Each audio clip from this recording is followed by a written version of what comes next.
সুরঙ্গ দিয়ে বাজিমাত, তারপর বলতে গেলে হাওয়া। ভক্তদের প্রশ্ন, কোথায় হারিয়ে গেলেন আফরান নিশো? অবশেষে ঝোড়ো হাওয়া তুলে তুমুল আওয়াজে এলেন তিনি।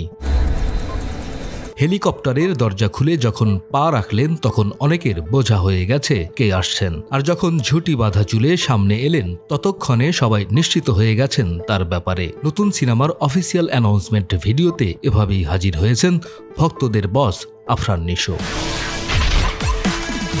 এর মাধ্যমে আড়াল ভাঙলেন এই অভিনেতা। ১.৫ বছরেরও বেশি সময় কোথাও ছিলেন না আফরান। এতদিনের অপেক্ষা জল্পনার শেষ হলো, জানিয়েছেন আর নয় অপেক্ষা, রোজার ঈদে ফিরছেন দাগি সিনেমা নিয়ে।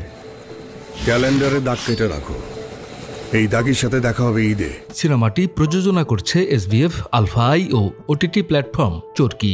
দাগি নিয়ে সামাজিক মাধ্যমে গুঞ্জন ছিল আগে থেকেই। ৮ ডিসেম্বর সন্ধ্যা ৭টায় চরকির ভেরিফাইড ফেসবুক পেজে অ্যানাউন্সমেন্ট ভিডিও প্রকাশের মাধ্যমে অফিসিয়াল করা হলো তথ্যটি।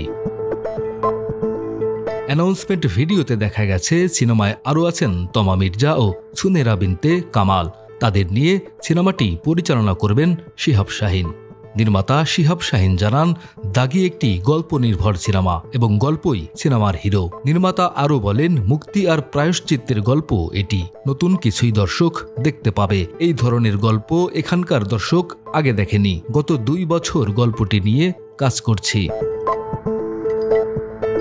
আর যার জন্য ভক্ত দর্শকদের অপেক্ষা সেই আফরান নিশো বলেন, আমি সবসময় চাই গতানুগতিক ধারার বাইরে গিয়ে সিনেমা করতে, যেখানে গল্পটাও একটা চরিত্র হবে। সেদিক থেকে এই গল্পটা আমার খুব ভালো লেগেছে।